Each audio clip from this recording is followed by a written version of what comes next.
Global political trainer की सभी को नमस्कार। आज हम हिंदू धर्म जो है, सनातन धर्म, वो क्यों सिकुड़ रहा है, क्यों टूट रहा है, उसके ऊपर विचार विमर्श करेंगे। और हमने काफ़ी रिसर्च किया और पाया कि इसके टूटने की बहुत सारी वजह हैं। तो जो हमारे हिंदू धर्म में शादी होती है तो उसमें 7 फेरे लिए जाते हैं। तो आज हम 7 फेरों का जिक्र करेंगे और कैसे हिंदू धर्म को 7 फेरों के ज़रिए मजबूत किया जा सकता है, उस पे हम आपको बताएंगे। और हमें विश्वास है कि आप इस चैनल को ज़्यादा से ज़्यादा सब्सक्राइब करें, शेयर करें और लाइक करें। 7 फेरों के 7 वचन होते हैं, जिन्हें सप्तपदी भी कहा जाता है। हिंदू विवाह एक महत्वपूर्ण हिस्सा है। ये वचन पति पत्नी के बीच 7 जन्मों के बंधन का प्रतीक है, जिसमें विवाह के समय एक दूसरे के प्रति समर्पण, प्रतिबद्धता, वचनबद्धता आदि का अटूट वादा किया जाता है, जिसको तोड़ा नहीं जाता। पहला वचन तो दिया जाता है वो है वर देता है वधू को कि मैं तीर्थ यात्रा, व्रत, यज्ञ और धार्मिक कार्यों में मैं तुम्हें अपने साथ रखूँगा। अब ये वचन है, लेकिन इस वचन का पूरे जीवन पालन नहीं किया जाता, पहले वचन का। और इसमें कोई भी तीर्थ यात्रा होती है, टेंपल में जाना, मंदिर में, पत्नी साथ नहीं जाती। व्रत करना होता है, पति को पत्नी व्रत नहीं रखती। यज्ञ करना होता है, कहीं यज्ञ अनुष्ठान गांव में होता है, शहर में होते हैं, उसमें पत्नी को साथ नहीं लेके जाया जाता। धार्मिक कार्यों में, हिंदू धर्म के बारे में और में कहीं भी आरएसएस की क्लासें हैं, उनमें भी पत्नी को नहीं लेके जाया जाता, उसको घर पे ही रख दिया जाता है।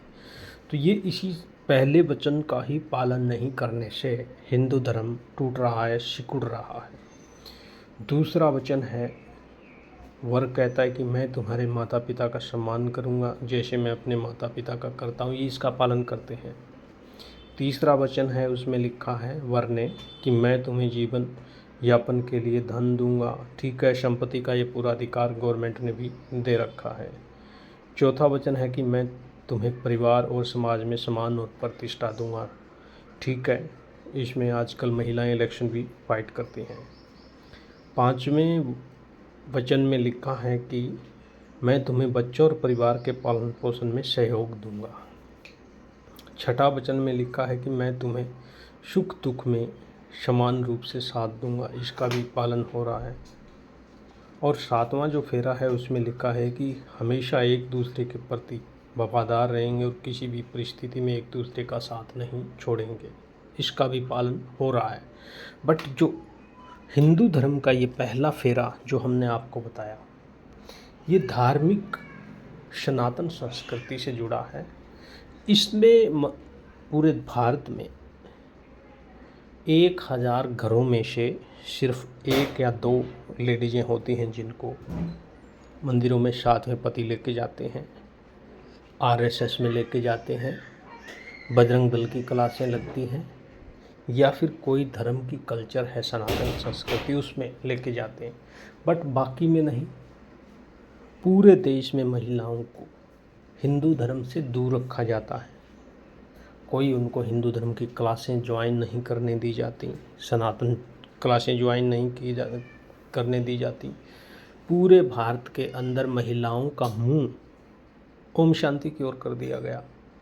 ओम शांति में क्या है, महिलाओं को सनातन संस्कृति से अलग करके उनका गुमराह किया जा रहा है, उनको अलग ही बना दिया। एक शिव एक्चुअल में है क्या? शिव वही है जो कैलाश पे विराजमान है, जो सती के पति हैं, जिनको त्र्यंबकम यजामहे कहा गया है।